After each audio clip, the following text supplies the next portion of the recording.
Hello, friends. My name is Steve, and we are here today to talk about The Warrior Prophet, chapters 22 through 24, and then kind of a general wrap up of the entire book. It's my first time reading The Warrior Prophet, and I'm here with Daniel and Katerina, like we do every Friday, talking about the Prince of Nothing series. Daniel, do you want to give us an introduction? I'm Daniel, and I've read the Second Apocalypse a few times now, so I'm a little bit And ahead of you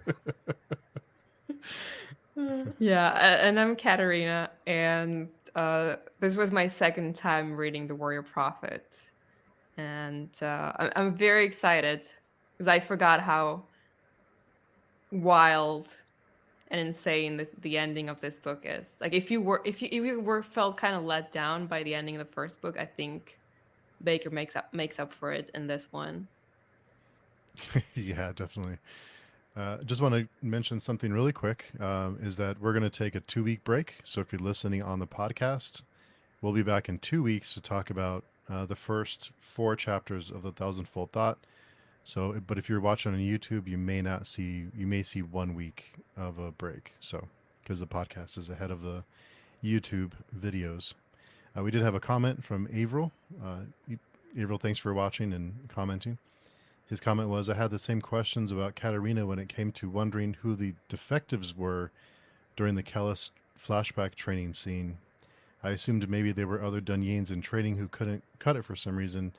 Maybe they couldn't let go of emotion, so now they are used for training purposes. Yeah, I think that's similar to my conclusion that defectives were Danny that who failed to meet some standard that the Danyain set for themselves, and so were used for other purposes deemed appropriate to their skills, I suppose. And the Dunyan have high standards, so Yeah, everything has a purpose, I guess. If you know, for training, not very pleasant, but cool. So, chapters 22 through 24. What did both of you think? This one started out. Some surprises in chapter 22. I thought, but what did you all think? it was your first time reading it. I want to hear what you thought. I was surprised that well, first I thought it was kind of funny that they named the baby Moingus, and they made sure that no one knew about it because they were talking about it deliberately around him to make sure that he overheard the baby's name. So little, you know, good old Callus is. But yeah, that caught me by surprise a little bit, and of course, well, I think Martimus is in the first one. The when he tries to kill Confus, and that doesn't work out too well for him. And I'm really starting to hate Sarcellus. I know we kind of laughed about Sarcellus, but he's just like that villain that sticks around for too long, and you start to really like. At first, you appreciate him, and then it's like I really want him to be dead because he keeps getting in the way. And of course, That's yeah. I'm sorry, Kareem. Go ahead. no, that's interesting because I had the opposite reaction to Cercellus. Really? Like, yeah, like the more time we spent with him, I he kind of grew on me. Oh. But I can see how you would be frustrated by him. What about you, Daniel? Are you pro or anti Sarcellus? He's an interesting thing.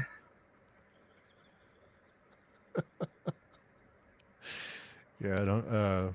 Yeah, he. I mean, I like him, but it just he keeps managing to, kind of slip by and undetected. So I just kind of like want him to be dead. And I always love it when a book references the title, either the title of the book or the title of the series in the book. I don't know why I get a kick out of that kind of thing. So when they call him a false prophet and they call him the Prince of Nothing, I thought that was really neat. I get it brings me joy. And then they call him the Warrior Prophet. They allude when he finally comes off the circumfix. He talks about the thousandfold thought, which is what we're heading into next. Mm.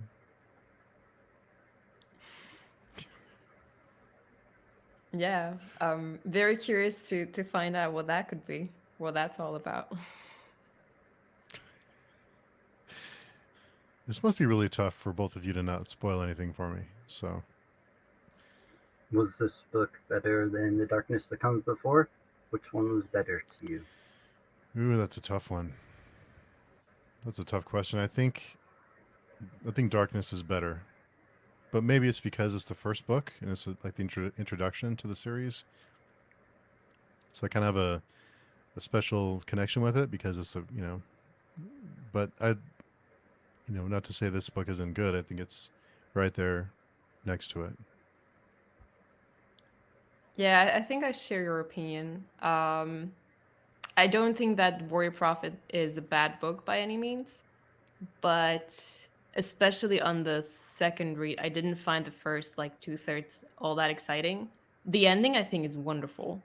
Like so much happens, there's so much intrigue and so many surprises. But for me, that the first like half, first 2/3 dragged a little bit. And I mean, I love Darkness. It's like it's one of my favorite books of all time. So it's hard to compete with that one. Hmm. What do you think, Daniel? After your fifth or sixth time reading the series, Mm, I appreciate them both for their different parts, but I probably like The Darkness That Comes Before the most because it's how I discovered the series. It's like my warm moment since The Darkness That Comes Before, or the whole Second Apocalypse is my favorite books. It's like that old, warm, fuzzy book that other people feel, only it's kind of brutal. it's true. And of course, poor.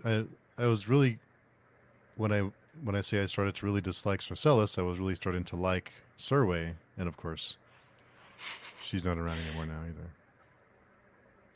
Yeah, you shouldn't probably get too attached to characters. Um, I speak from experience. We lost a couple notable ones right at the end. Mm. Yes. Like before we get into Survey or anyone else, I just want to take a moment to appreciate or well, maybe not appreciate, maybe appreciate is not the right word, but to acknowledge the loss of Martimas, the Compasses General. Um, I think we mentioned, like we already talked about it last week, that he he was lost to that he got lost to us, that Callis managed to convert him, but it was still sad to see him betray Confis after so much that they went through together. He's one of the favorites of mine, and Confis is a favorite of mine, so obviously I do feel bad for Confis as well. Comfus said he was going to keep him around. He's still got his head somewhere close by. Yeah, that was a little bit morbid. Yeah, well, he He, hesitated, right? He could have, but he didn't strike when he could have, and so he got killed by Sarsalis. Yeah.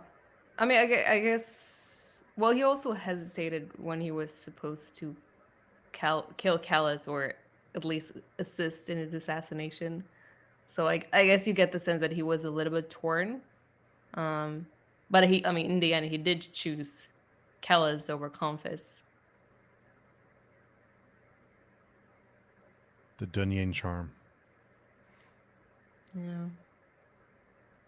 And I mean, and you kind of get the sense at the very end that maybe he wasn't as happy being Confis's general as we previously thought. He has this like one line about kind of feeling bad about the things he had to do under the orders of the Ikure. Um, so maybe that could be a reason why Callus got to him, but still, was loss of a great general.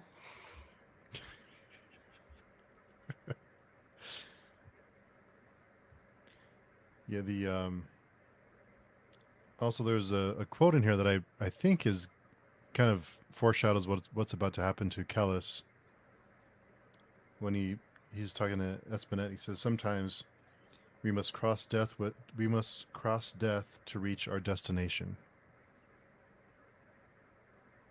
So it kind of sets up what's about to happen. I think he says that right when he exits the probability trance, doesn't he? Yeah, right before, a few pages before it, Surway is killed. So it's on 519, and Surway is killed on 525. So it's right before.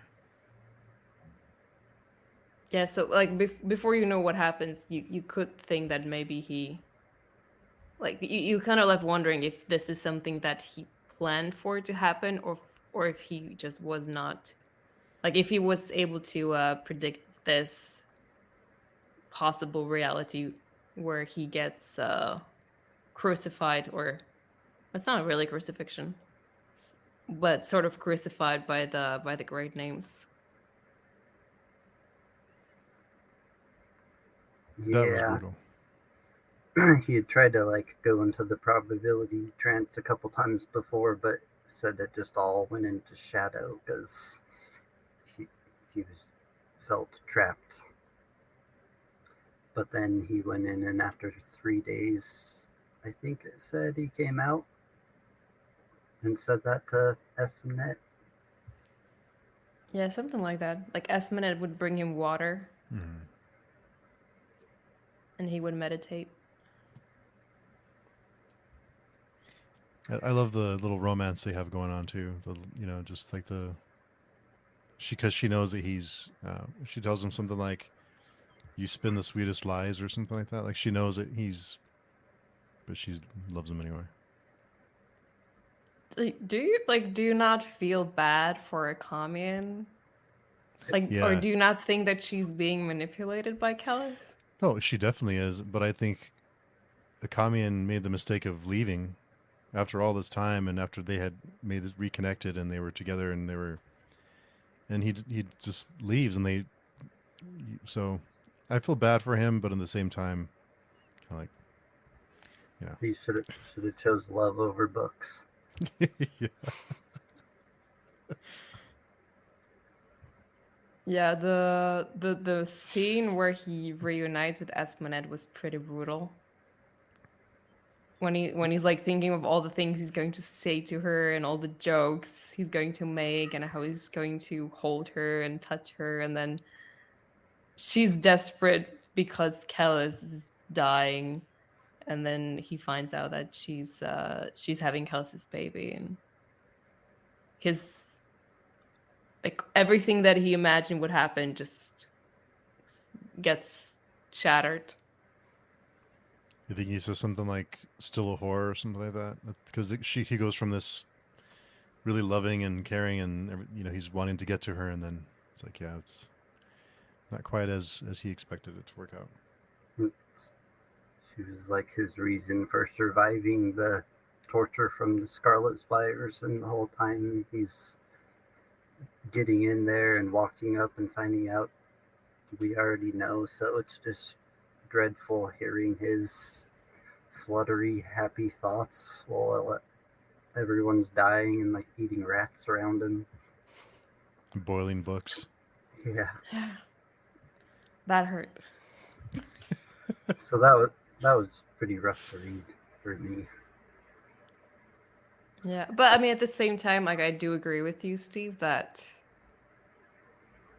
it's, at least to me, it's unclear like what part of blame Esmenet bears. Like I don't know exactly how to feel about her succumbing to Callus. Like to what extent is it just manipulation? To what extent does she actually like him or love him? And yeah, what would have happened if Akamian hadn't left?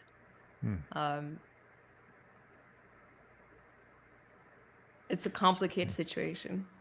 It's a good question. What would have happened if he didn't leave? Who is more right, Kellis or Tonfus? At this point in time, who just is better? Who's a better person? Who would you want to follow? Well, I'm biased. I said at this point, Confucius doesn't seem like a very nice person. He's only trying to gain his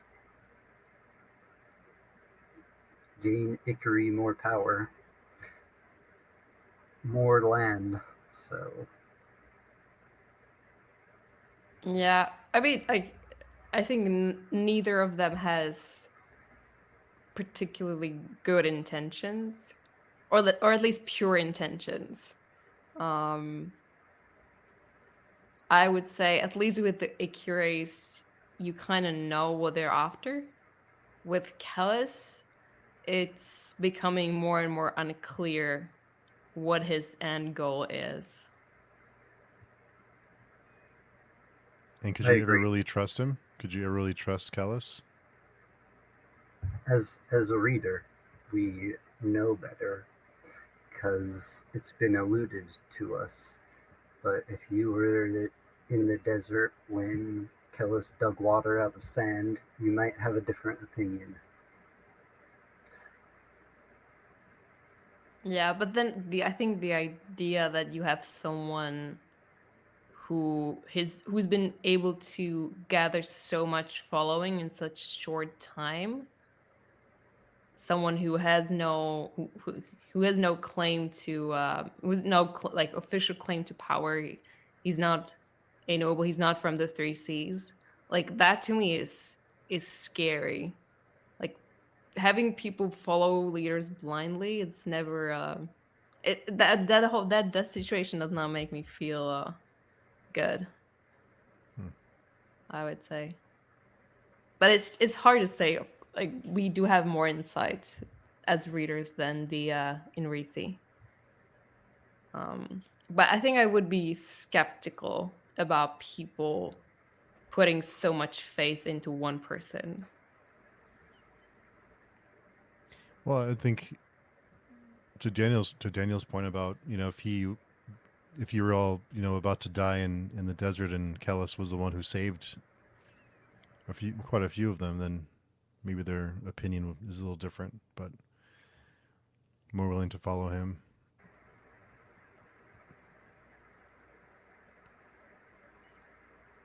There's multiple stories about him, how he like defended the Nair's banner all by himself and killed all the people. And what else? There's a couple other stories about him, and then they just get exaggerated and exaggerated. And then every time he talks, people listen. He's been just giving sermons. So I think in the middle of a bunch of atrocity, someone like that would be alluring.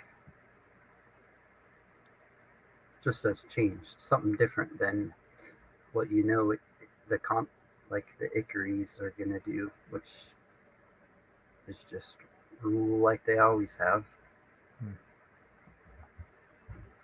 Yeah, I mean, like I understand. Like I do agree with you that, like from their perspective, I understand why they would follow him. I just personally, I'm a bit distrustful of personality cults. I get it. But it does make sense within the context of everything that's happened, why people flock to him and why they worship him. And now that he got chained to a circle like Salvador da Vinci's human painting to his dead wife and made it all the way down alive, and then ripped a heart out of a chest. That was a very Mm-hmm. confusing part. I did. Thanks for bringing it up, because I this is the second time I read, like the second time I read this book, and I read this part, and I still don't understand whose heart, where, from what, like why. Is it supposed to be literal? Is it supposed to be figurative? I have no idea. What do you think, Steve? I thought it was literal the way I read it. It sounded literal, but maybe I'm wrong. So what happened? What I literally happened? think a heart was pulled out. I just don't know whose heart was pulled out.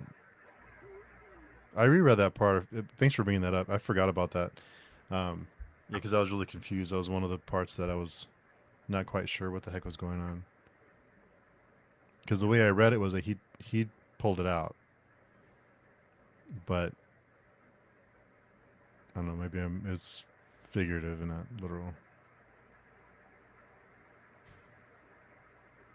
I don't know. Like if it's literal, it would be strange that he pulled out his own heart. So it could like if it was Surway's heart, then it would maybe make sense. But if it was figurative, I don't really know what it's supposed to mean. Do we know, Daniel? Or are not if we're speaking figuratively, are Dunyi not supposed to are they supposed to not have a heart? Like they're not supposed to have any emotions, feelings? Figuratively, physiologically, they have hearts. Yeah, I figured physiologically, yes.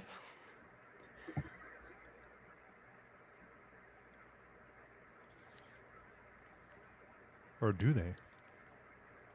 Well, when he's first coming off the circumfix, what is he thinking and saying? He's like looking at Saraway, thinking like, how could she have died, right? She's not dead. She couldn't be dead. So these are all kind of unreasonable thoughts for a Dunyan to be having, if that makes sense. Because we're in his head at that point. And then he's like begs his father to help. And then I think right after that is when he first like says, "Oh, the thousandfold thought." He thinks he's grasped it, and they bring him down from the circumfix, and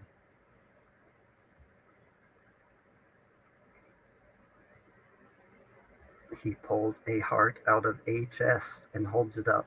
And at first, it's his heart, but then when he holds it up, it's Saraway's heart, and he's still alive.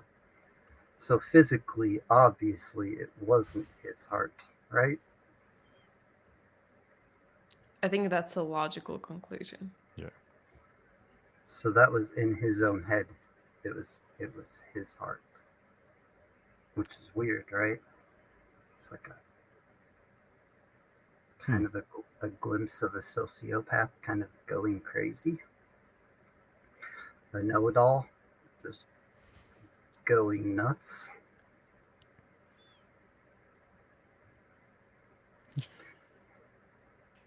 There was also one other part where we were in his head and he was up on the circumfix and he was talking about how the path was unobtainable and he couldn't do it and he just thought he was dead, right? Well, he dangled up on this, up on the umbrella tree. I don't remember what the tree was exactly called. I think it was an eucalyptus, but I don't remember the name. And I thought it was all going to burn down when I came in and walked up to it the first time. He was angry.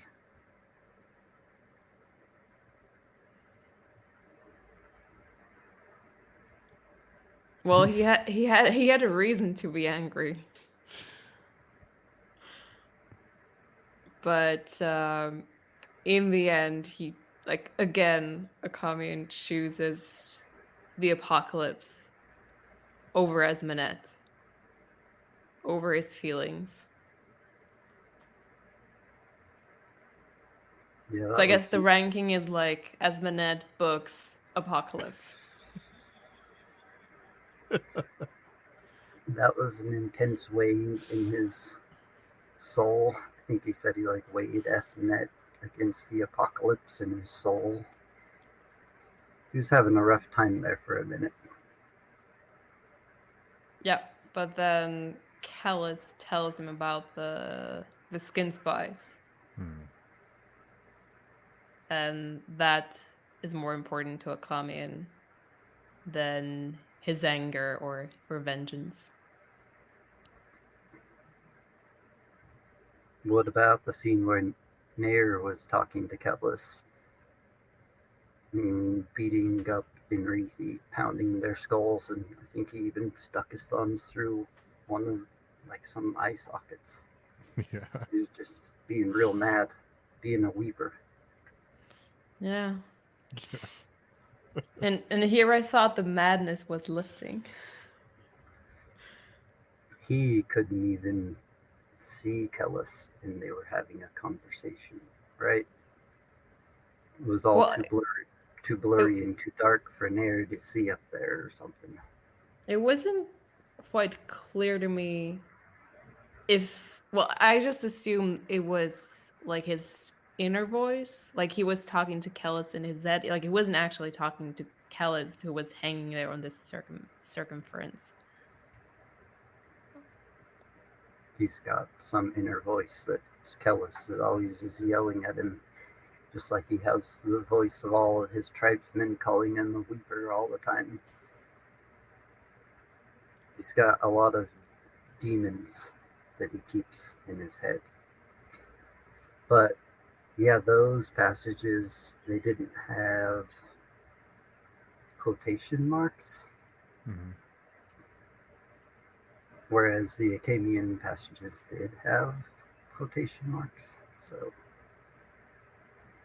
you're probably right. It was Nair just talking to himself, saying what Kellis would say, trying to think of what the last thing he really said to him meant, which was something about the secret of war. Yeah, war is conviction. We learn from Callus. And apparently conviction is stronger than intellect.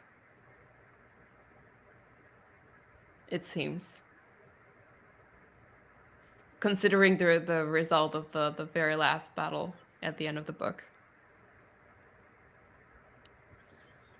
There didn't seem to be much intellect involved in that strategy.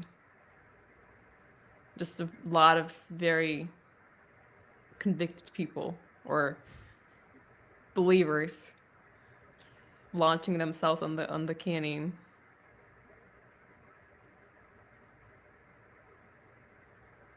Yep. What did you think about the battle part? The fact that the Kayanin came in and encircled them in a city that had already been besieged, and they just went in and destroyed the whole thing, and then they all get locked in there, just sick and starving. This whole journey was a really long one. I think Katerina mentioned the first half or so, really long march, and like, so I think that was a way of kind of wearing us all down, like because of through the desert and all the time we spent and the starvation and boiling books, drinking book broth to stay alive, or their armor. I think all that was a way of kind of, because I felt I was tired reading about the Holy War and what they went through, and so in that sense, I think it was effective, but it just took a while. Yeah. Yeah, I felt similar. I like the desert part. Of course, yeah. But I did also felt a little bit worn down. But the final battle is like, I mean, the whole siege of Karaskan is just crazy. Like one of the most chilling lines that I found in one of, I think it was maybe the last chapter, the penultimate chapter, is when Akamian enters Karaskan. They're walking him through the city, and then I think he enters Prois's palace, and there's a Canine woman, and he's like, "This is the first Canine that I've seen since I entered the city." and it's just like one line, but it gives you like it gives you the scale of the destruction and horror that the Enrithi brought on the city, and like just and this like the environment that they find themselves. Like it's crazy, like the fact that they destroy the city, they besiege the city, then they destroy it, and they get themselves besieged, and then they're left there with the destruction that they themselves brought on. It's the whole like last like 4 8 chapters are just insane. Yeah, when I read that part, I stopped and thought about that too. Would be crazy, and yet all of them are dressed like the Kayanine now. They all are like shrunken in. Their armor's too big for them. Only the Shriel Knights are still dressed like proper, but their stuff's so ragged and torn that they just look wearing chainmail basically. I think it described it as they look like children wearing their parents' armor, something like that. Like they were tiny and withering away. The part where you find out that Nair's been like drinking his horse's blood. Lots of them have been drinking their horse's blood. Their horses are all like shrunken in, shriveled up. I was surprised there were any horses left by that point. It's true. And Yeah. there are other people eating worse things in that city. I don't think these are their initial horses. These are Kayanine horses. Hmm. Yeah, Oh, they could okay. have been. Yeah.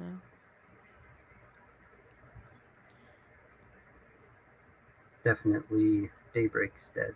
Gamian's poor mule.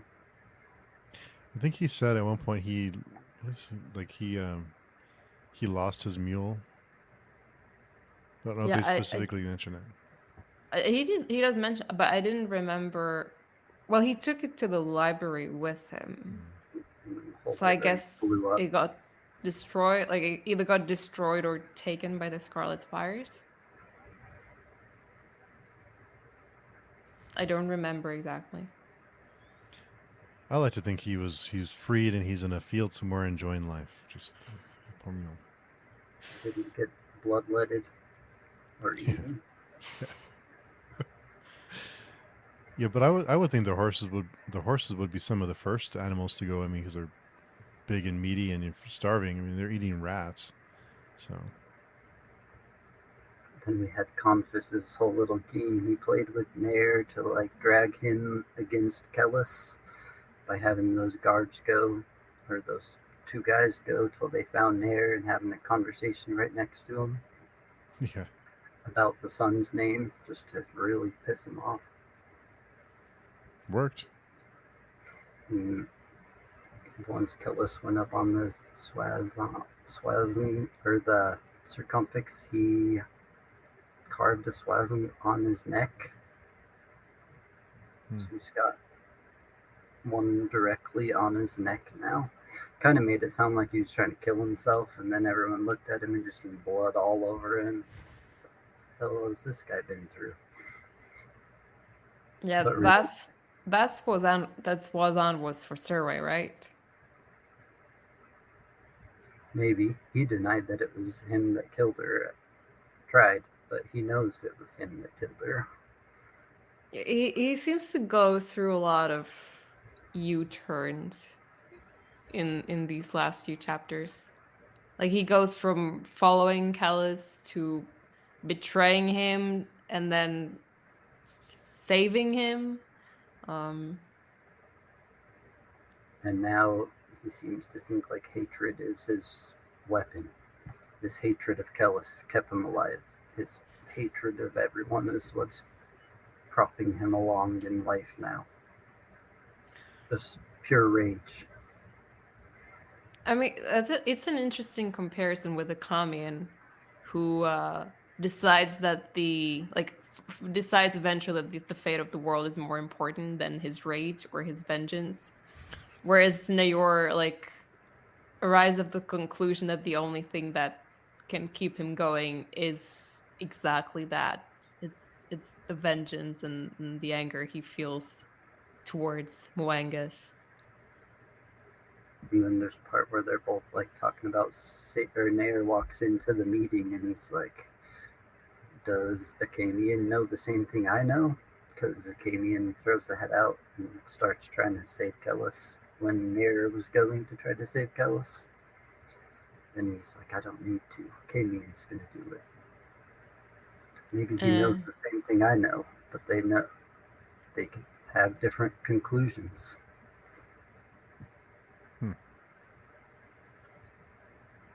Yeah, Akamian fails, but in the end it doesn't matter because Nior and Elizaris succeed in saving Kellis.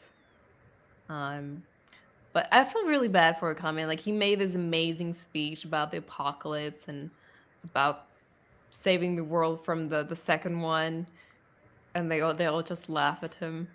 Yeah. I felt really heartbroken for Akamian. Yeah, good thing the Scarlet Spires at the same time decided they needed him anyways, so they just ignored the whole procession and went to find out how he knows. Who knows how they would have found out how he knows if they would have got him down. Yeah. Did you guess that Kefra Mooney was a skin spy, Steve? No, I didn't. I didn't catch that one at all. But I did love Akamian getting laughed at because usually you expect the whole, everyone to kind of, or everyone gets excited and kind of on the same page, and that didn't happen. And I love that. But I think that probably speaks to just the respect that Akamian has or doesn't have, that he's So, which is no respect. very little, yeah. And the mandate themselves as a school, Yeah. chasing shadows, as everyone calls it. Yeah. But I mean, just going quickly back to Kefra Mooney, if you reread this book, you'll notice that there are little hints. So there's at first you learn that there was another body in High Anon that washed up in the river without a face. So we know there is a second, at least another skin spy in among the Scarlet Spires. And then there is, I think it's during the Battle of Anwarat, the second battle, where the A9 camp, or the A9 army gets routed by the Kianin, and like the general dies, and all the generals died, but the Kefra Mooney like miraculously escapes. Which is very suspicious on a second read, but not really something you would catch on your first one, I think. I totally missed that. So there's a body that washes up without a face. I don't know if I remember that. That's interesting. When in Rao washes up, or not in Rao, when the Geshruuni. Akamian's first little guy that he got killed talking to him in the bar, that guy washes up with another guy. Yeah, they do like in the Scarlet Spires do an investigation. They want to know if it happened before, and they found a record of a body that washed up like a few years before Geshruuni, also without a face. So they just assume it was like another spy, or like another spy of the Mandate. But I mean, we know that Geshruuni was killed by a skin spy, so it's safe to assume that the first corpse was turned, or was replaced by a skin spy as well. What else did you notice on this reread that you didn't before?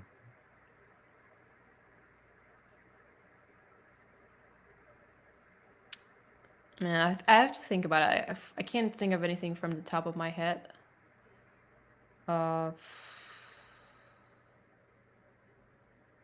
I don't know. If I come up with something, I'll let you know. Seems like the kind of series that you can read it like Daniel has a bunch of times over and still catch new things. There's just so much in these books. Yeah, for sure. The world is pretty layered. I think that it dates all the way back to flint tools, basically.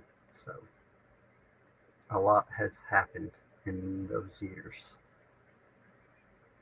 One thing I did notice is, I think on the last chapter, one of there was a quote at the beginning that said, "What is the meaning of a deluded life?" And I just started Light, Time, and Gravity, his autobiography, and it starts out with that exact passage. What is the meaning of a deluded life? Really? Yep. So that What was is an it? interesting correlation. Who knows? I don't have a PhD in philosophy.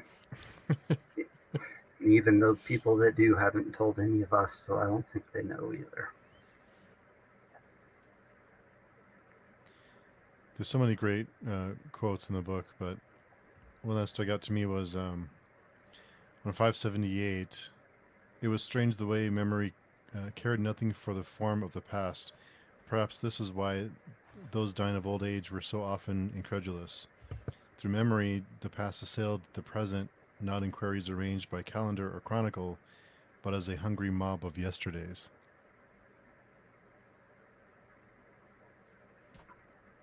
It's good. It's good stuff. One I picked out that's similar, I guess, is for all things there is a toll. We pay in breaths and our purse is soon empty.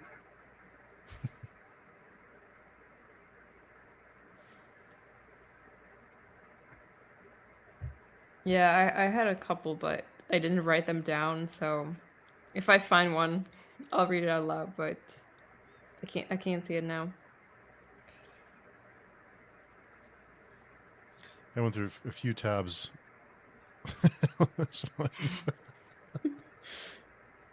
That's a lot of tabs. Yeah, I went a little crazy.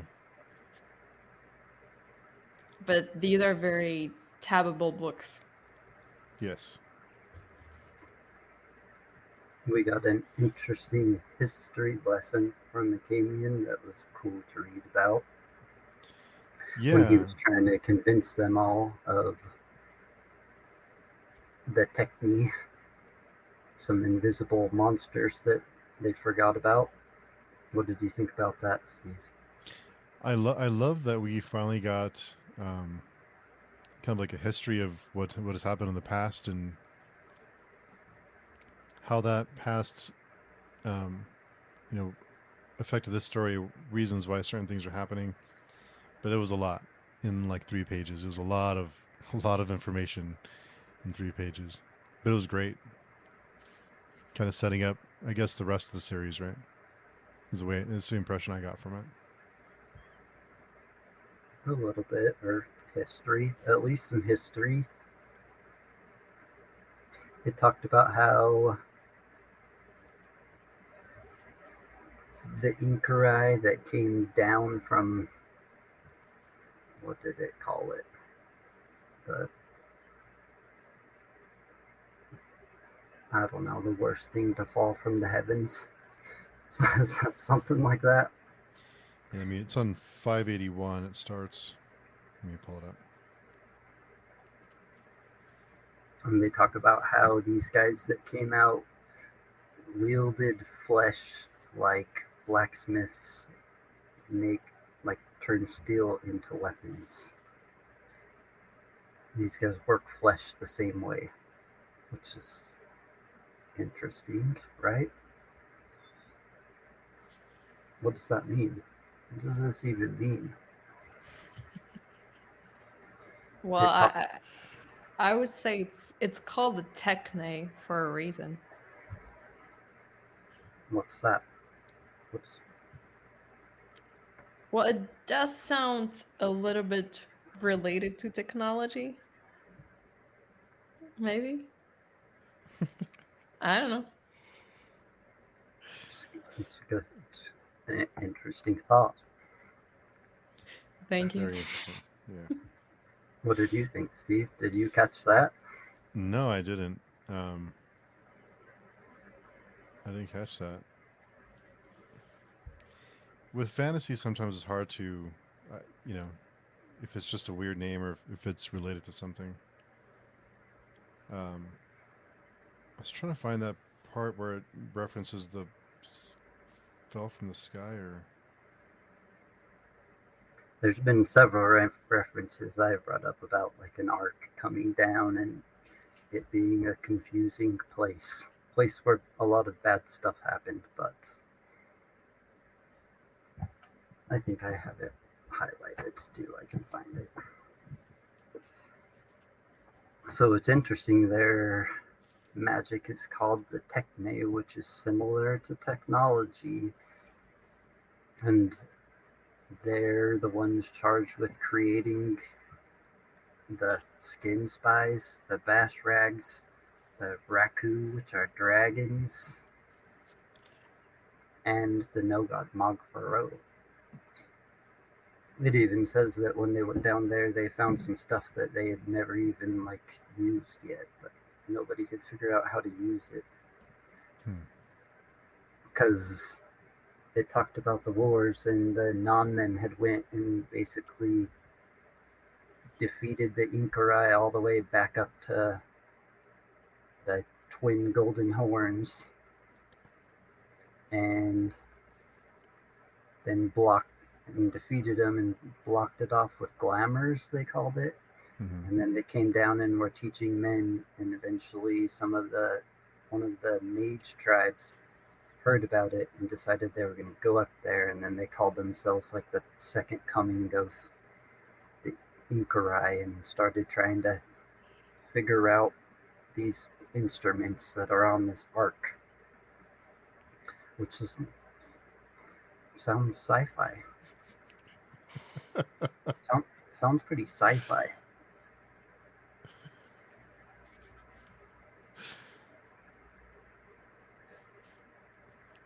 I don't really know what to say without spoiling anything. Me either. All I know is that it sounds sci-fi.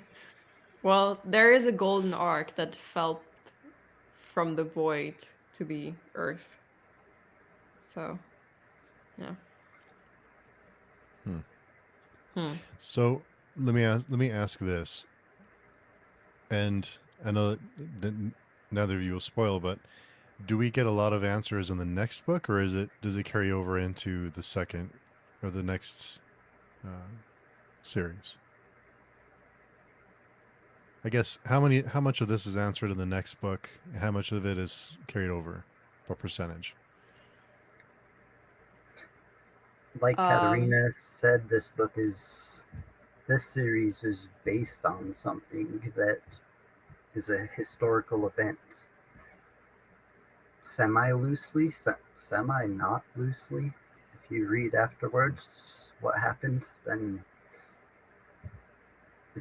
the ties are quite strong. But then there's a whole side story that definitely didn't happen in the world's history. And that will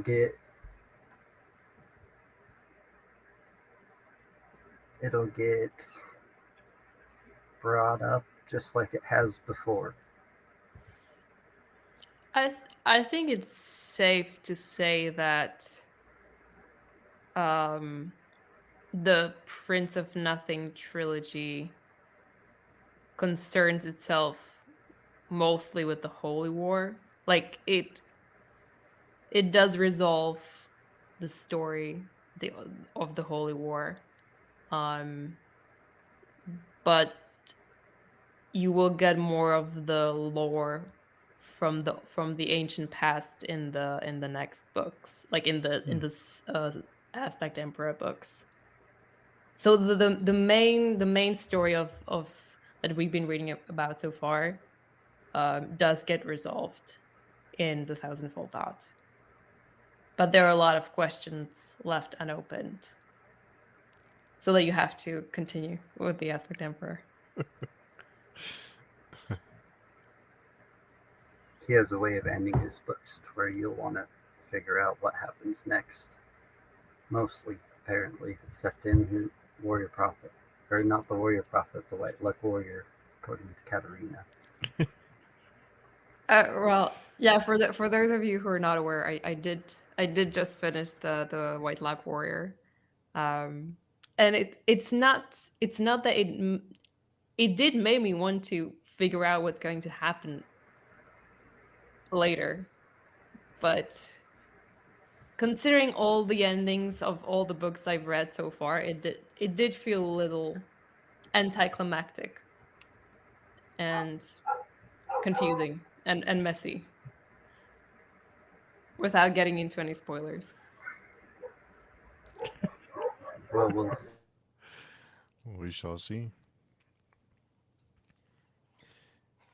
I was so happy when Sarcellus finally got killed. That made me happy. Yeah, I was a bit sad. Not that he was a good guy, but I guess it was interesting for me to read from my POV that's so evidently not human. Like that's something that made him interesting to me.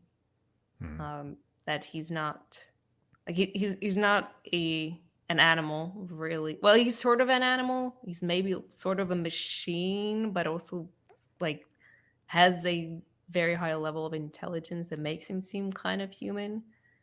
But very very clearly he's not human. So like that's something I found interesting about his character and about his POV sections.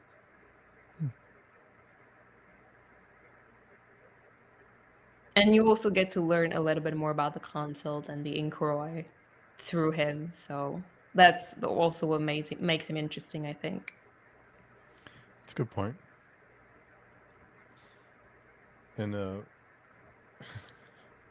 whenever Saban pops up, I always have to laugh. He was king, and everyone was starving. Just got a good chuckle out of that. Because for those who don't know, Saban is Katerina's favorite character. Poor Saban. Yeah, finally a king of Coruscant.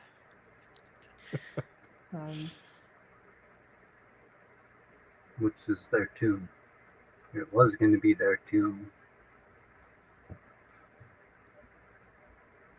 Yeah, nearly was.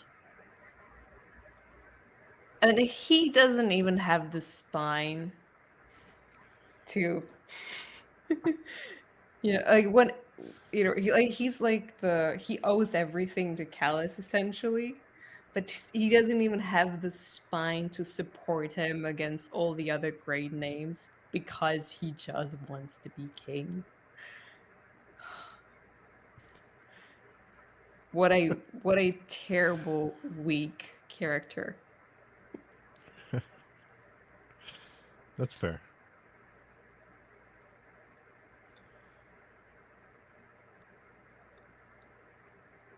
And when the Holy War does leave, and they after they accept the offer, I was surprised that they accepted, and they continued on their march.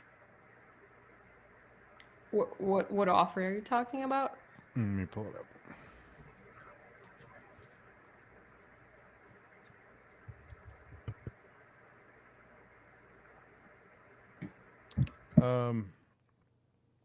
When the Kian sent a message to the men of the Tusk whom he knew were doomed.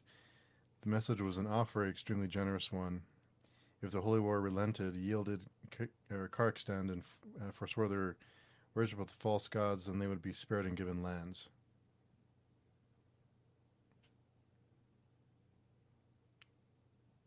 Okay, right. Well, they seemingly accepted, or they Yeah. send ambassadors to the what's his name? Padiraja. Yeah. The throat Who, slitters. yeah, who then go on to slit their own throats, Yeah. Yeah. which it gives you an idea of how strong influence Callus holds over these people. Hmm.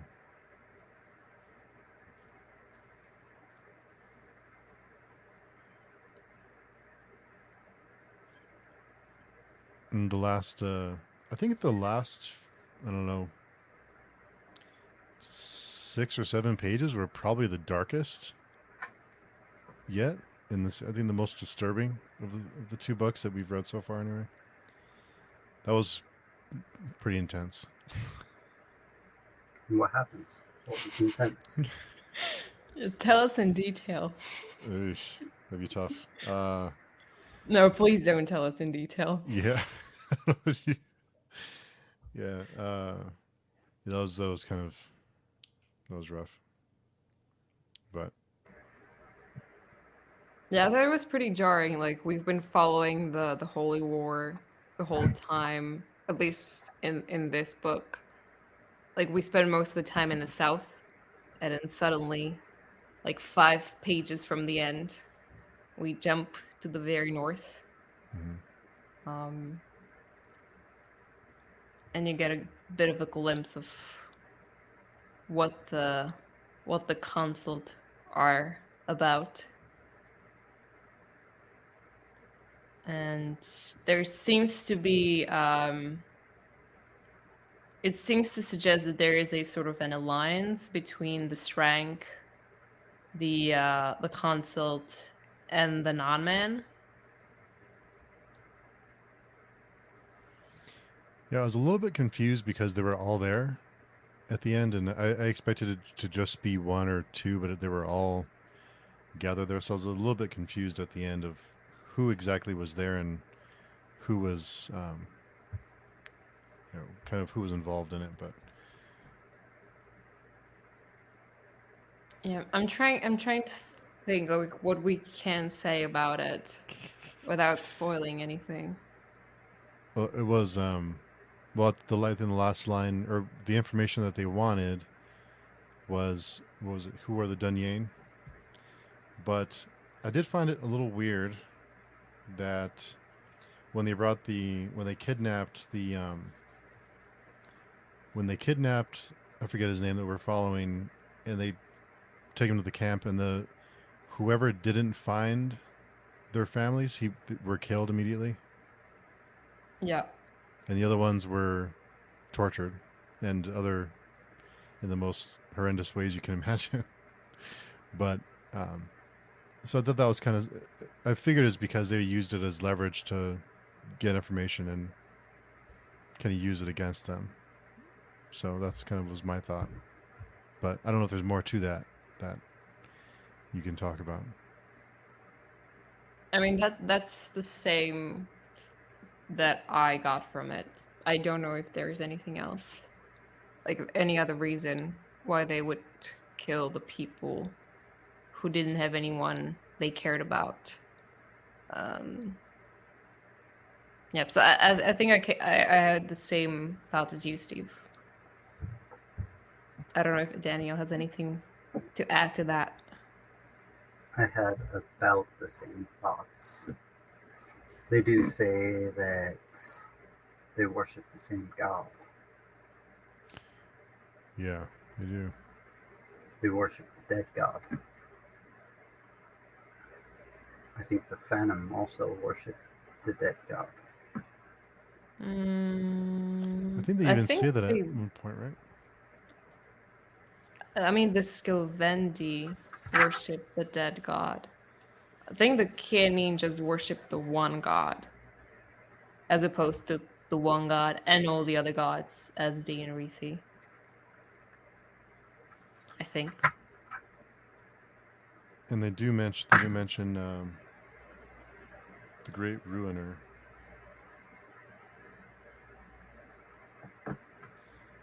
Um,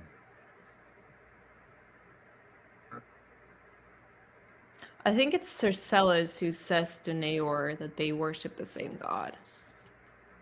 But I think so. I thought the implication there was that uh, the like Sarcellus is belongs to the consult,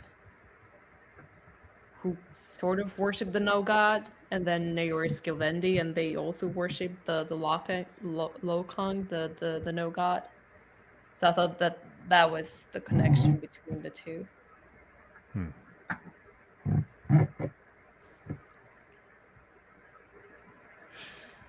Who is being tortured at that last scene? Who's being tortured and who is there? Isn't it the consult that's there? And the Sylvandi tribe? Were there Sylvendi? I thought they were just some random Norse Rye people, Yeah, I thought they were just a random. but maybe not. Hmm.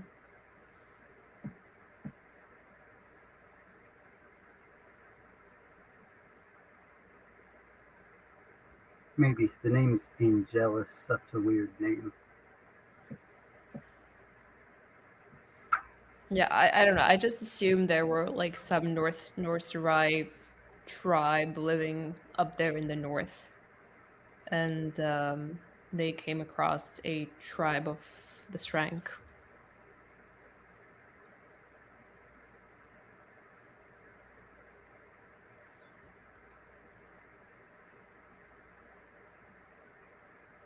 I'll have to read it again. The part was pretty confusing. There were shields made out of faces and clothing made out of human skin and just lots of rough stuff. Those rank are pretty brutal. I think the fire pits just had dead babies in them. I guess that's what they like to eat.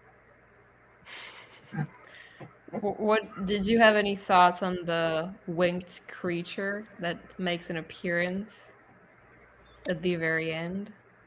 I thought back to what's the creature's name? Um, that met with Sorcellus, the little face. The Synthes. Synthes.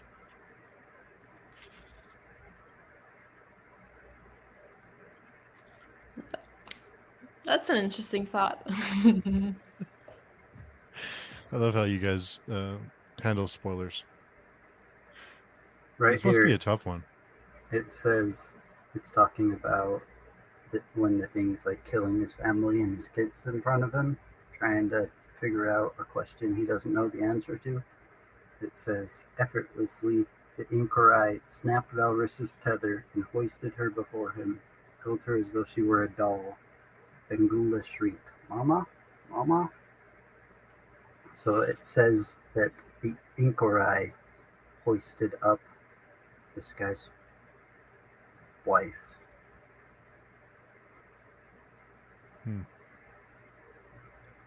And what are Inkorai?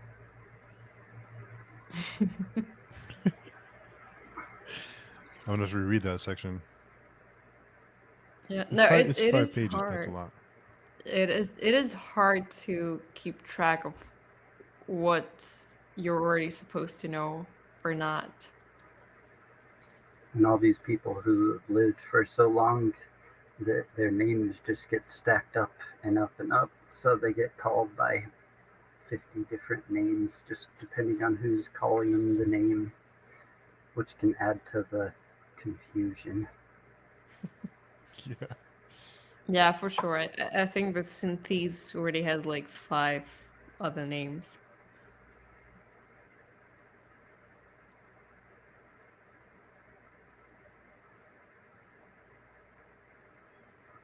They are a race of lovers. Yeah.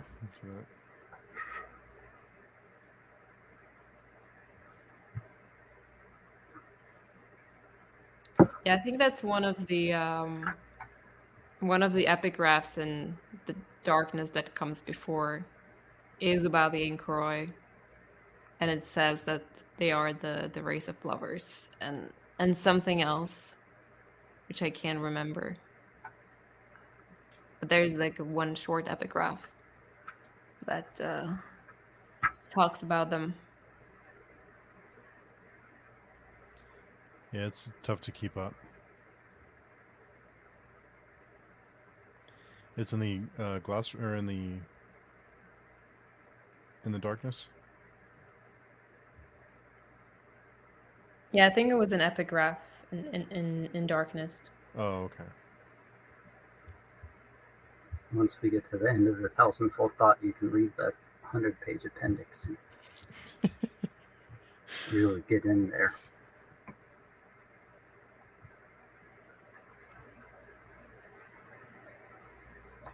It's exciting. There's a part where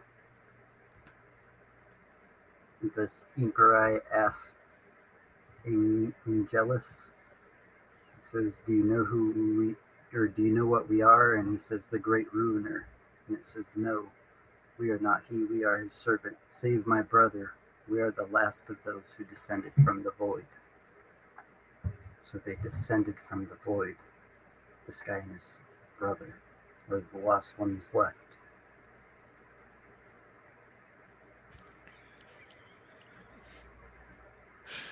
But this is happening on the entire other side of the world, which we haven't been to all book, really. This book Yeah. only dealt with the immediate. And I would expect kind of more of that. We're still in the middle of a holy war. We got a young boy turned into a man trying to find his father. A heartbroken barbarian who just wants vengeance on the guy who broke his heart. So it's basically a romance. Hey, Basically. we have a whore that's now married a prophet and is pregnant with his child, turned into a queen of nothing. I do get the impression that Espinette has some kind of significance, though. That she's gonna play a major part in the story at some point. There's something about her that's special. Maybe I'm wrong, but I think Kellis, he's at someone he's talking to someone. I forget to mark the page, but Kellis' answer is something like she sees things that you don't, or she knows things that you don't. So I kind of got the impression that she's going to play a big part in the story at some point. Yeah, I think if nothing else, she is quite intelligent and devoted to Kellis, so she is someone he can probably rely on to delegate things to her if need be. But that's all I say about that. Did you at any point think that about Serway? No, I didn't think she'd die in this one, but I didn't think she served that big of a part. But I wanted her to survive. But That Yeah. reminded me of an interesting part where Essenet's kind of like calling Serway dumb, being like, "What does Kellis even see in this ditzy girl?" And then she realizes that it was like she was easy to fool. It was the absolute devotion, yet she's so much smarter and she's been fully deceived the exact same way. Just the same way as that little naive girl, no matter how smart she thinks she is. That's a good point.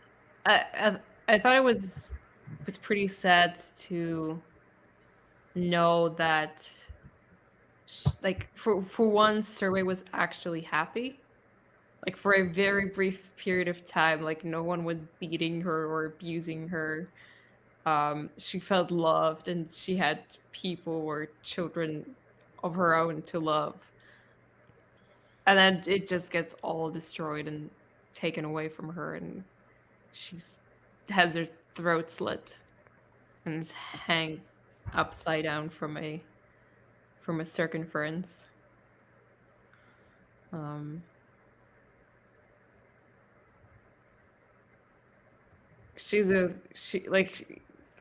I don't know, her entire journey hit me a lot harder on this time reading the through the series. So like know that she finally found like a moment of peace, and then it just gets taken away, made it all the more sad. Everyone was dying all around her. She doesn't get to be happy. That's insane. She was insane to be happy in the midst of like people eating rats and horse blood, trapped there in a tomb. But she was happy. You're right. I came in for one brief moment, was happy.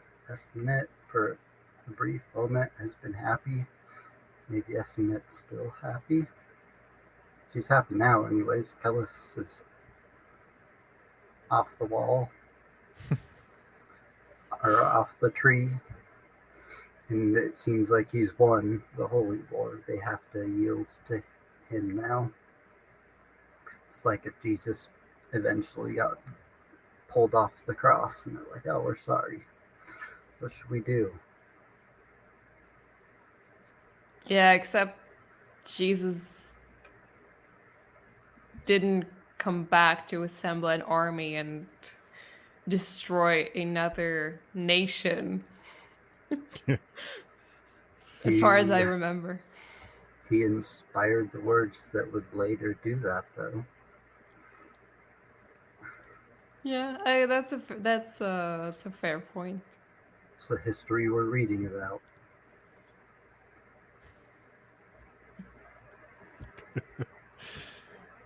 There's one moment that I wanted to mention about Kellis when he's hanging on the circle upside down, and he's sort of like it's unclear if he's dreaming or just having visions, or like it's unclear like what state he's in, but he has a vision.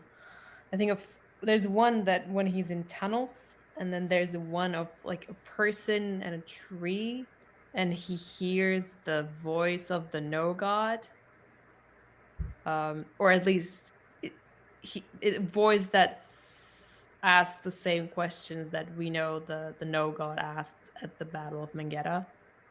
I thought that was interesting. I don't really know what to think about it, but it seems strange that he would have those kinds of have those kind of dreams or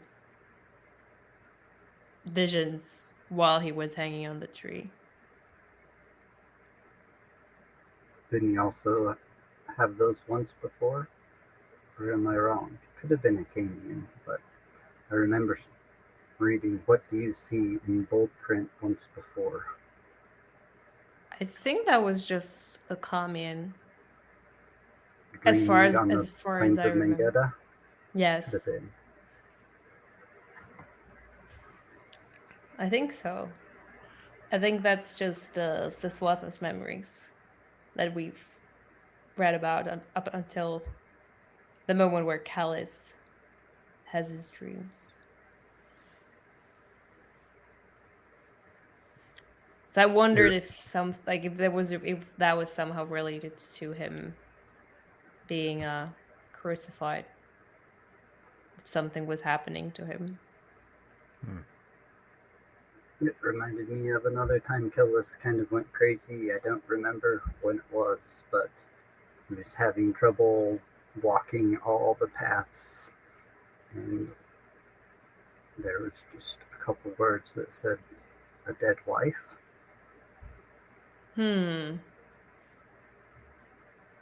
Right.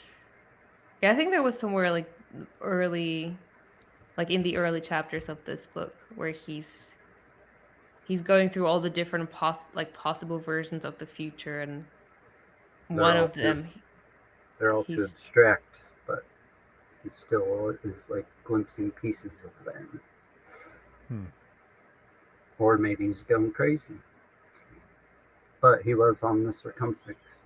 thinking about how he wanted to save his wife, Serway, when he finally came to asking his father to save his wife, even though he knew she was dead. Yeah, that felt very unlike Kellis.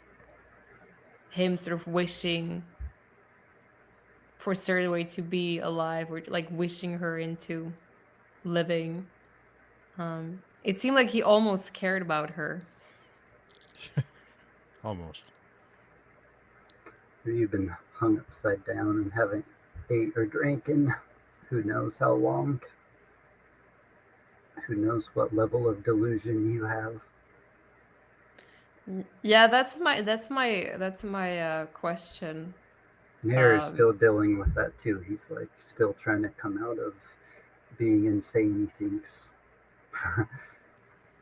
Yeah, if you spend like what is it, like 2 days, 3 days hanging upside down, isn't all that blood going to do some brain damage to you? Is my question. I don't know if it'll do brain damage. It's not good. It'll definitely mess you up. If anyone has a chance of surviving it, it's someone who knows how to meditate, probably. A Buddhist monk, I would expect to be better at handling it than other people.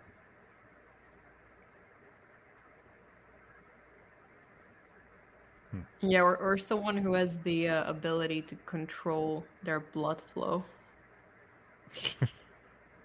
blood circulation. Wim Hof, maybe. He's pretty good at it.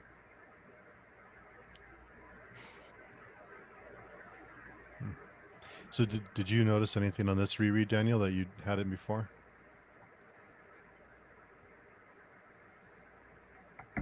A little bit. I noticed a little bit. It was definitely good to read and catch the way people acted in certain parts. Just like Katerina said with Sephiroth.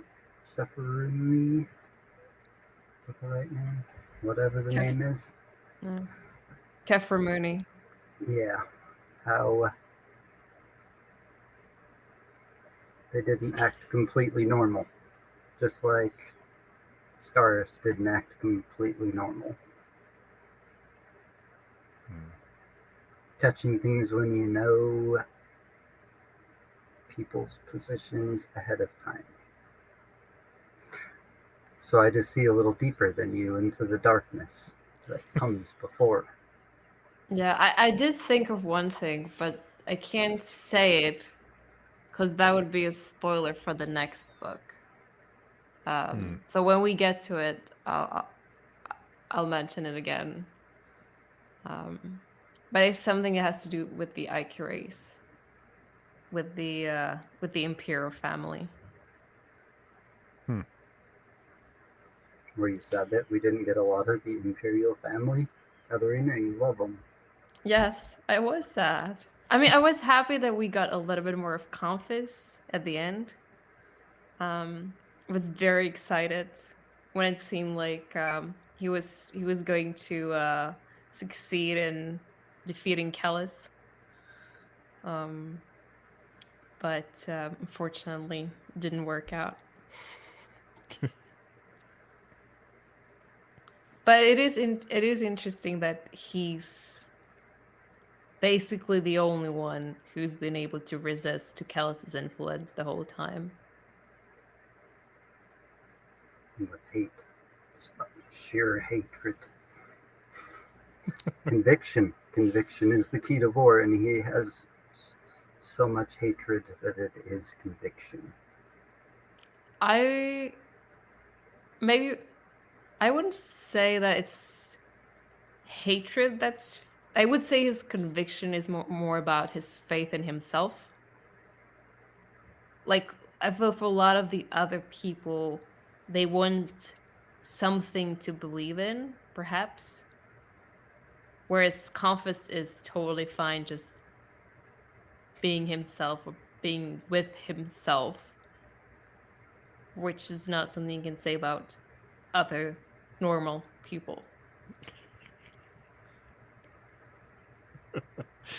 There's not a lot of normal people in this series. So they're all dead, most of them.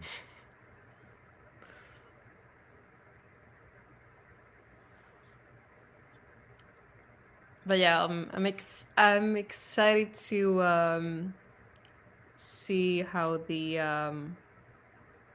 Holy War situation evolves in the next book. Um, do you have any predictions, Steve, for what's going to happen in the Thousandfold Thought? I knew that question was coming, and honestly, I have no idea. I don't have any clue what's going to happen. Do you think they're going to reach Shaima?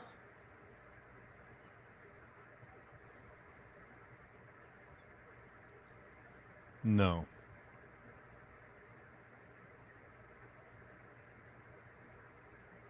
If they do reach it, I don't think it'll be what they think it is.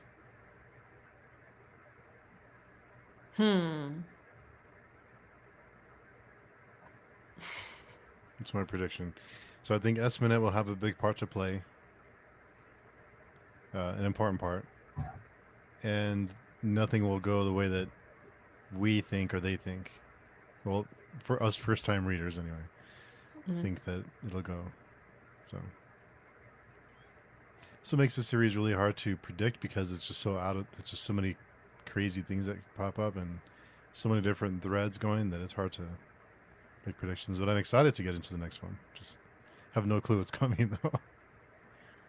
Yeah, I think especially with Kellis, it's really hard to say what he's like. It's not clear what he's planning at all.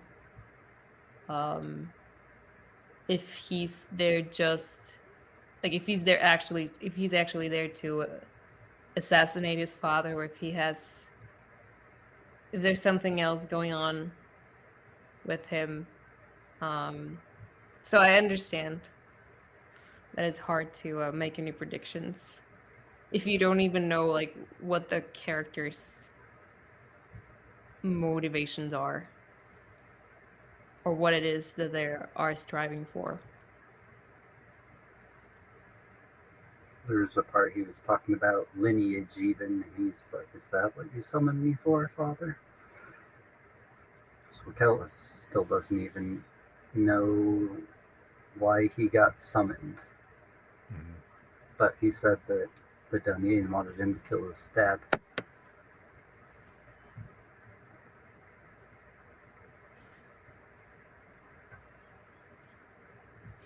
Well, we know at least one person wants to kill Kellis's dad. Yeah, we know him. Yeah, we know that. He's given up so many times. He decided to settle with Kellis. Yeah, I was pretty surprised when at one point Naor realized he wasn't going to, or he wasn't going to succeed in killing Moangus, or maybe even if he did, that it wouldn't actually accomplish what he thought it would accomplish. I thought that was quite mature of him, and then he changed his mind again. When he found out that they named the baby Moangus. Yeah, he's very unpredictable, back and forth, very impulsive.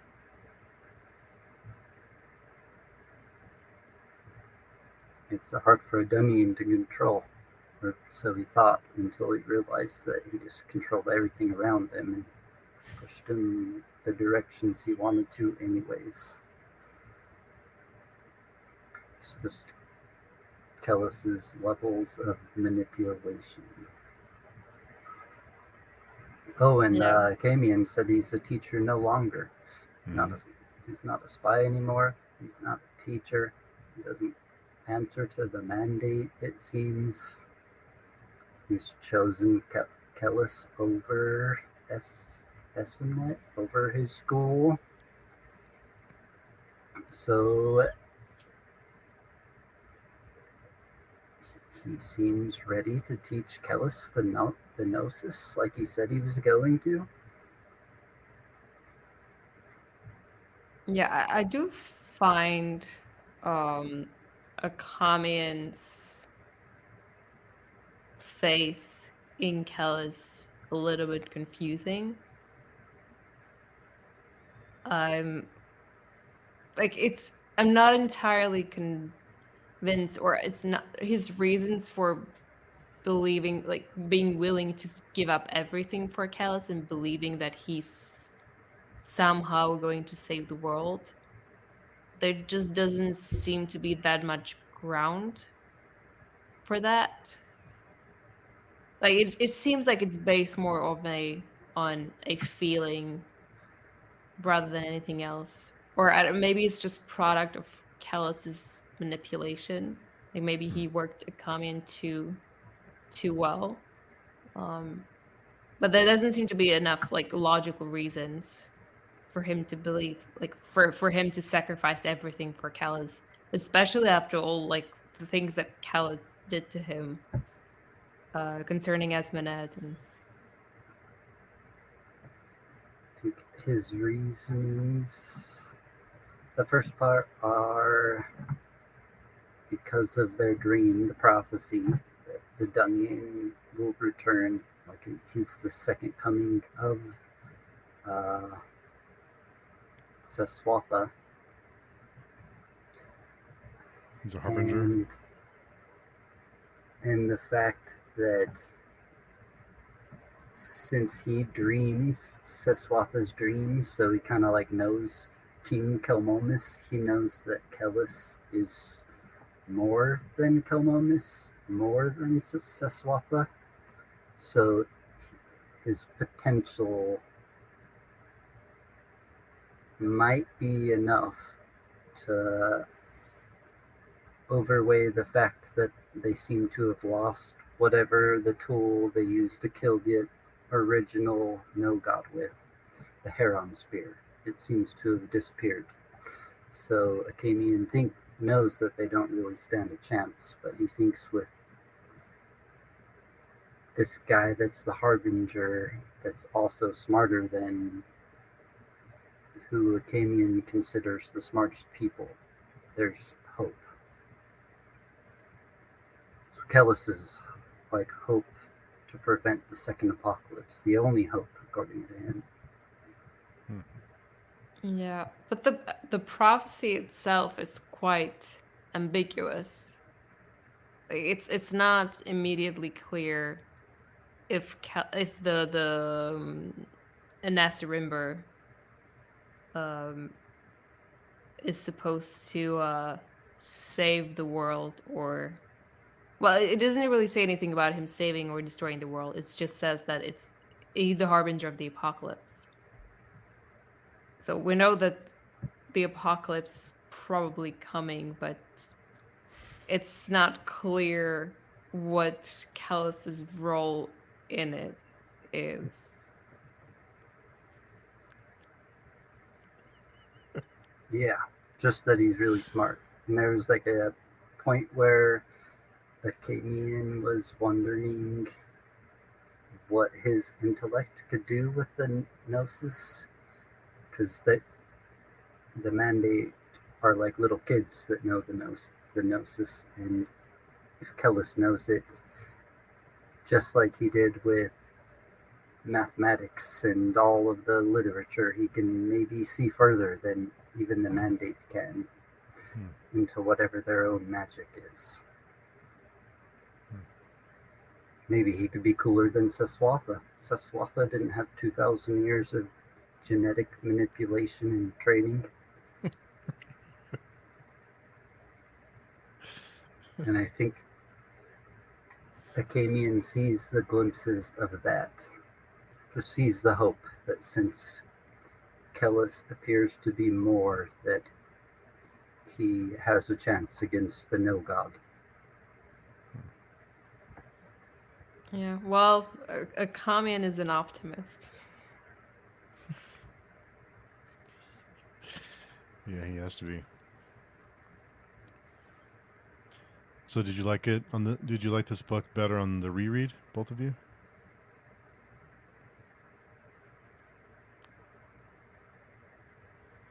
I think I probably liked it the same or maybe a little bit less. Because on the first read I was just so excited to see what was going to happen. Whereas like this time I already knew. So I had things that I was looking forward to. The ending specifically. But the march and the battles, because I already knew the outcome, were a little bit less exciting to read about this time.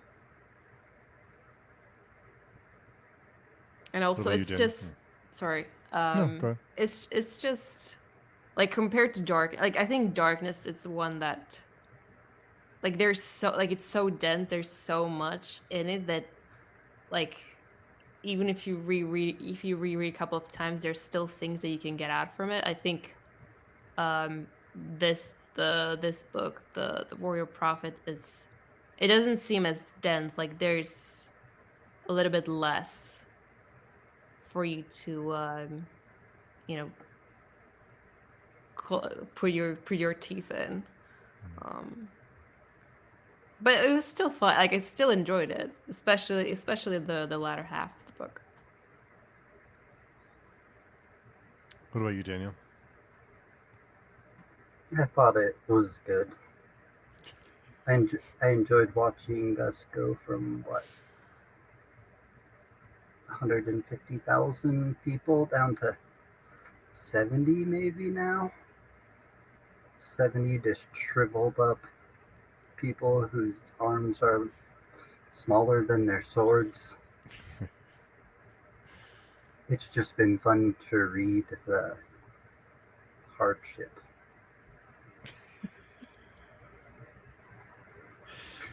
And sad. It's it's savage to just think that that happened in history. Yeah. That these people had a bunch of atrocities done against them, so they muster a big army together and go commit the same atrocities in the name of different gods, thinking that one atrocity is less bad than the next because it's in the name of the right god. And the right god is all about perspective. Just like in history, the Christians and the Muslims both murdered entire peoples. So that's what we're seeing, and it was fun to read about. Sad, but fun. It's gonna be a blurb on a book. It was fun to read about the hardship. and now we're just to the most battle-hardened, battle-tested group of people left that are all completely devout to someone, enough to slit their throats in unison. I mean, the number of casualties in this book is pretty crazy. Considering that we started at, I think, like 300,000, we're down to 50,000. And that's even before the last battle begins. Like the amount of people that died is. I can't really fathom it. And all the cities that were sacked along the way, and Yeah. Yeah, and like a lot of the massacres or the horrors, like you don't really like they're sort of mentioned on the sidelines. You don't actually get to see them.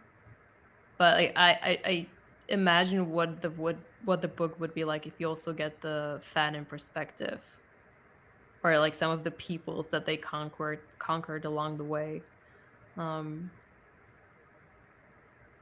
mean, it's an interesting choice to have just, I think, well, except for like very small exceptions, to have just the story told from the point of view of the Unrethi.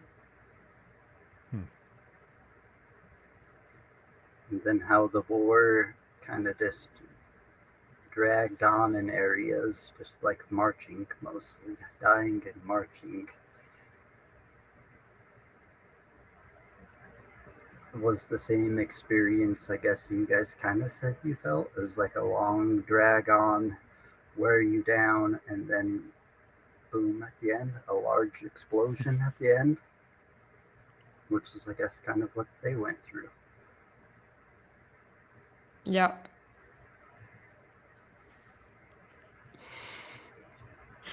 I would also say one reason why I was not as excited about this book is just I think there's too much Saban, just a little too much.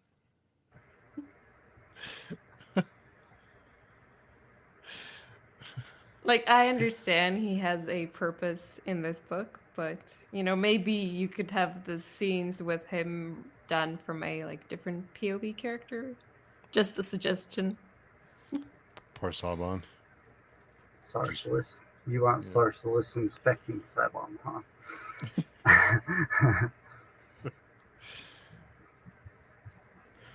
Sounds like a preferable option for me. Poor Saban. Oh, we also saw Ursula's shrink hammer again. Did you just catch that? He he chopped Shrinker. he chopped a mastodon's head off in one single swipe. Well, that's right. Pretty brutal. I feel like he also yelled at Nair too, but you couldn't see what he was saying because they speak a different language. He was just yelling at him. I think mocking him because he like had looked like he slit his own throat. Yeah, Calling him a weeper. but I think the problem is that I think Nayor always thinks that everyone's mocking him. Like he always thinks the worst possible thing is happening. So I don't know if we can think of him as a reliable narrator in that particular scene. It's true. He does always think someone's laughing at him, though. It's because all the voices in his head are all like negative voices that are laughing at him. Kellis is just constantly laughing at him in his head. Moingus laughing at him. All his tribespeople, all his uncles that he had to kill for calling him a weeper.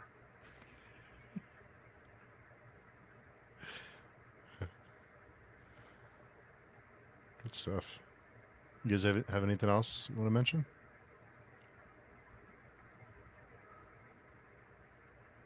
No, I think I can't really think of anything else.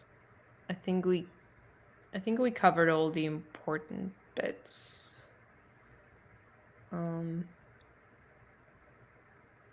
Did you have anything you wanted to discuss that we didn't get to, Daniel?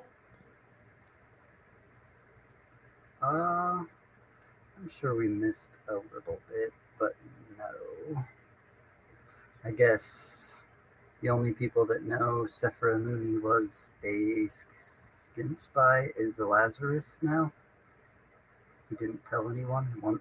They said he died of hemoplexy, the disease or whatever. Yeah. Eleazaris and the new King Regent of Hyaenon, I think. Whose names I don't remember.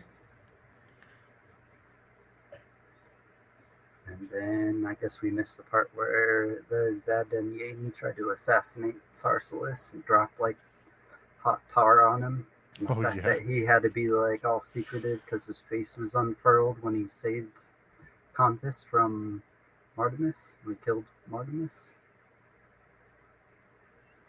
Yeah, they shot him with the arrow that had a fire at the tip of it. He dropped tar all over him and burned him. Yeah.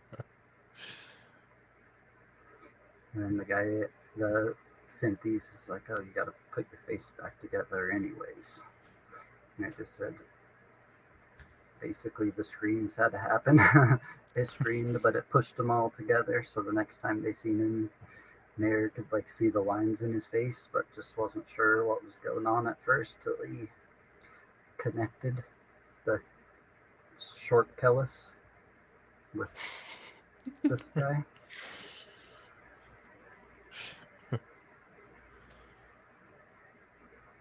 But then I think that might be mostly it. Mastodons. The mastodons were cool. Thinking about like crazy cages. I guess we kind of got that in the Lord of the Rings, right? The elephant themes with the flat stages on them and all the people fighting off of them. Mm. I don't quite think these mastodons were that big. I think these were just like normal mastodons, which are big, but Not giant. Yeah, the level of animal cruelty in this book is it's pretty high. You got Yeah. the camels and the horses and the mastodons. in all in all fairness, humans are animals too. In this book, humans are animals, and they're also treated unfairly on almost every page. Yeah, Tabby but you don't. cats. Yeah, the cats as well. Well, I was gonna say you won't. It's like it's the humans doing the killing. But I guess you have some mastodons killing humans as well, so it evens out. I don't know. I found myself imagining what a mastodon tastes like. Just starving out there on the battlefield, sitting on top of like a giant elephant cow thing. Yeah, I was more curious about the books. Mm. What the books were tasting like, huh? Yeah, especially I That think was they're like like they're like sorcerers books, aren't they? I think that was the best joke. Akamian made a joke about how like they had bad their books were like foul because they had bad taste or something. So they're eating like foul tasting books. Yeah. There was a couple of good jokes. Aka deciding he was going to joke with Essinet about uh, his little tent going from a tiny tent to this big giant thing, and next it's going to be the Andamine Heights. She's going to be the queen. And Yeah. then he still says it after he's been all defeated, and it just doesn't hit. Doesn't land. I felt a great secondhand embarrassment. Yeah.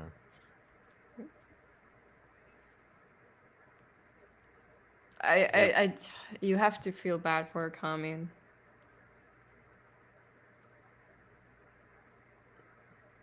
But also, it's maybe kind of his fault. A little bit. Maybe. Mostly. how long could you guys survive off the books you have? Let's talk about this. We're all alone, and we had to just survive off our books. How long could we each live? To boil books? I've never read a book before, but But I think like their books are probably made of something like vellum or leathery. leather. Like I don't think you can. I mean, all my books are just paper books or digital books. Not sure how you could make a soup out of a normal paper book. I don't know if it has any nutritional values. So our books are more useless than they used to be. They used to be way less useless. Yeah, we should just go back to making books out of what is it, like baby lambs or something? They make the pages from. Yeah. Speaking of animal abuse, all animals kind of. I was even telling Steve a week or two ago, I feel like, that there's even some books that are bound with human skin. 2 or 3 is still in existence. I guess they would make a good soup then.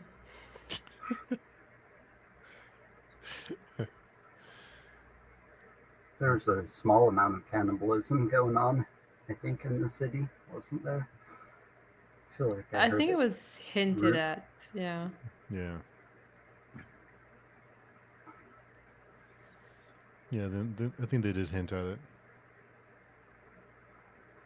I don't know what I would do. I'm a picky eater.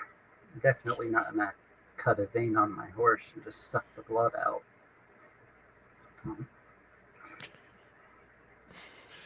Depends on how thirsty you are, I guess.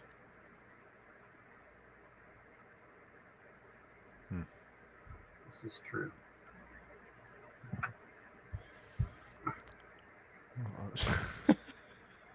Oh, that reminds me of the part where even Nair was contemplating it, and he's like thinking about what Kellis told him, and he's like, lies made flesh. I wonder Yeah. what lies would taste like. That was so good.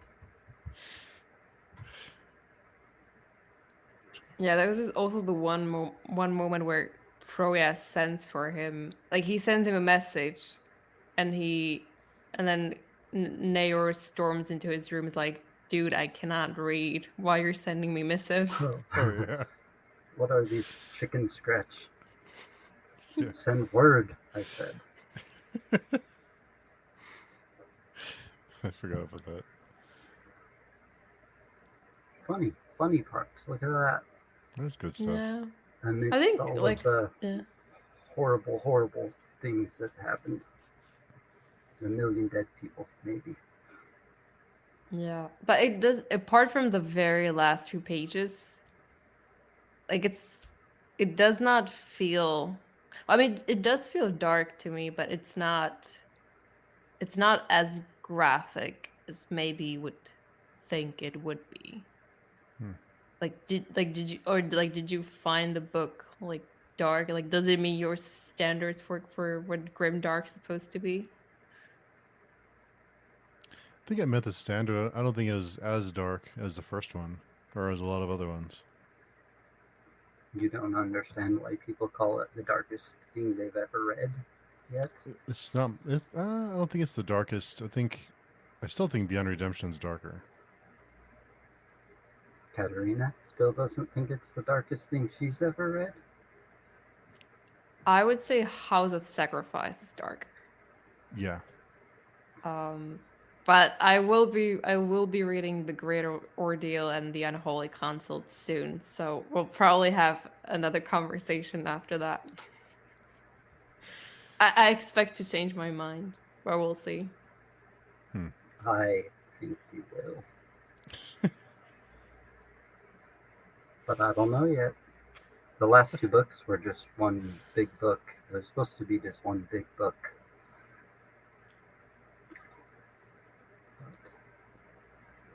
Yeah, I did hear that it got split into two parts, which seems to be a common thing with these long fantasy series.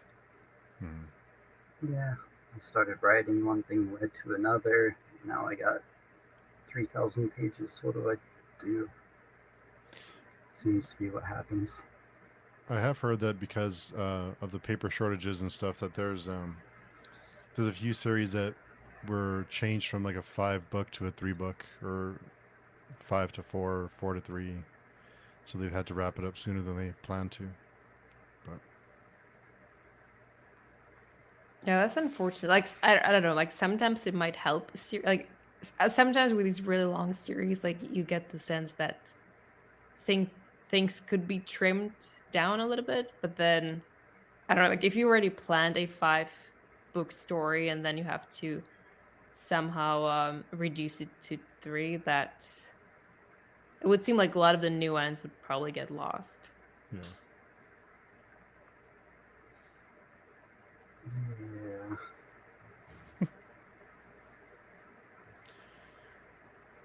It's gonna be tough waiting for 2 weeks. At least we know it's a shorter book. Yeah. So we'll probably be able to get through it in what, 3 weeks? 3 weeks, 4 weeks? Probably like 4 Once we weeks. get back. Yeah.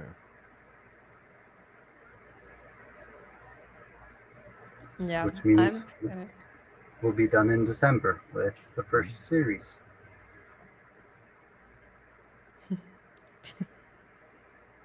Yeah, I'm looking forward to talking about the end of the Thousandfold Thought. I'll probably have to bring some tissues, but it'll be Uh-oh. fun. Oh, wow. I'm interested to think what you guys think about Scope, since you guys have probably read more fantasy series than me recently. Hmm. And the Grace of Kings kind of got me thinking about Scope because a lot happens, but I feel like I knew the characters less well, maybe because of it, if that makes sense. Hmm. I've seen Nair go through a lot of struggles and Damien go through some of the worst times and best times, and Esmet already at this point. And the like flowery parts of his writing are the internal monologue where he's like expanding on these characters, not so much detail like a lot of other authors do, like describing scenery. R. Scott Baker, when he goes deep on like the philosophy and internal struggles that the people are having, and it gets flowery. But Yeah, then I it like leaves those me flower feeling parts. like, yeah, it leaves me feeling like I know these characters better because I get that flowery internal dialogue, and see all their struggles, and I can put myself in their shoes and wonder if they made the worst decisions or the logical decisions, or if everyone's just brainwashed. Yeah, I feel like maybe that for me has been one of the major differences between the Prince of Nothing and the Aspect Emperor. Like the scope of the Aspect Emperor feels a lot larger, but I feel like the characters are given less space because of that, and I have not been able to get as attached to them as to the characters in the Prince of Nothing. Um, just simply because you don't get to spend as much time with each of the individual characters and you don't get to see as deep into their heads as you do with someone like Akamian or Esminet or even Callus. So I feel like that's maybe one difference between the two series for me. Hmm. But I mean, there are still characters in the Aspect Emperor which I think are fantastic and or at least fascinating.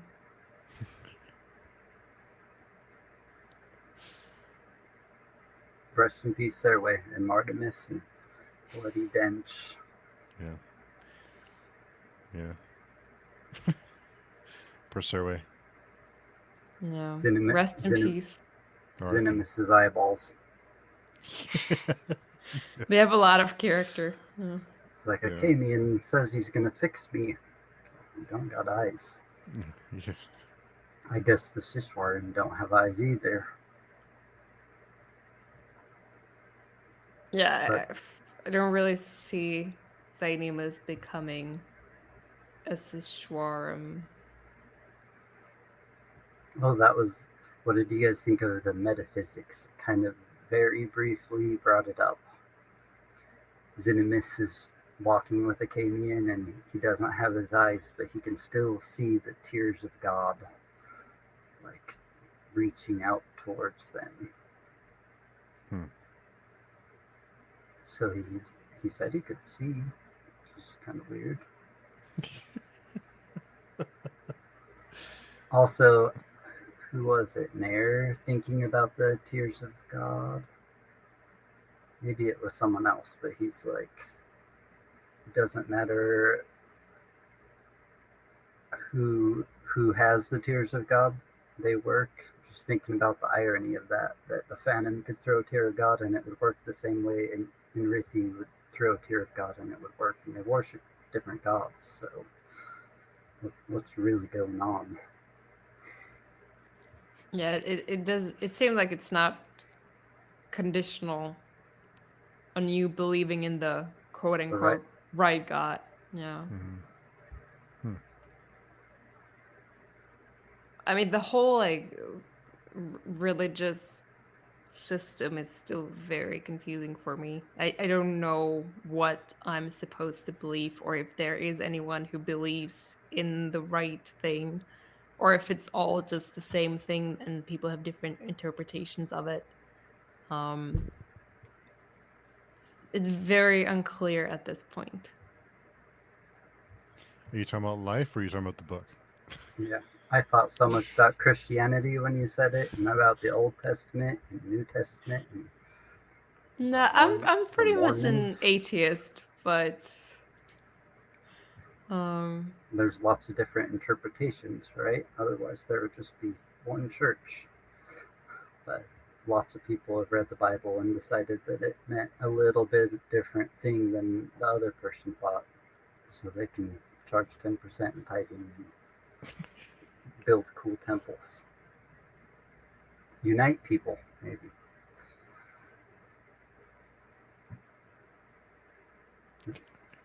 You wouldn't give your 10% of tithing to Kellis, though. I know that, Katerina.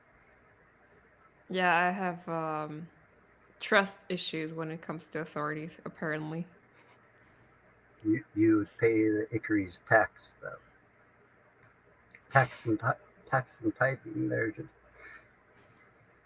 strangely similar. Yeah, I guess I'm maybe too conservative. I like stability. I like what I know. And I like the Romans. You know, that's a bias.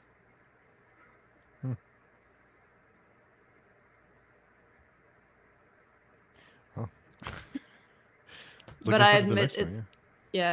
I admit it's it's there's not much logic behind that. I just think the iCuries are fun to read about.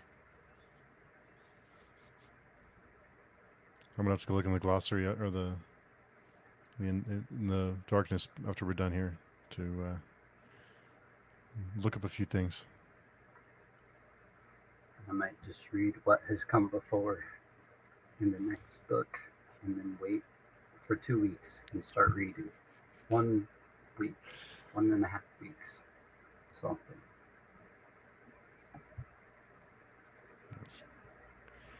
Oh, I'm excited to continue. It'll be weird having a Friday without visiting with both of you, but we'll come back in 2 weeks and fresh and ready to go for the next one. Yeah, I'm looking forward to it. Yeah. Cool. So, Daniel, where can people find you if they want to bother you? In the comment section of this YouTube page. I'll read it someday. Someday. Mm. And Katerina, where can people find you? Well, I sometimes also read the comments. But you can find me on the Page Chewing forum or on Instagram at the Errand. Cool. Well, thanks to both of you for rereading this with me. It's my first time, but thanks for reading again and coming every week to talk about it. It's been a lot of fun. So, and for not spoiling anything for me, you've both done a really good job. So, thanks again, and thanks everyone for listening or watching, and we'll see you in a couple weeks.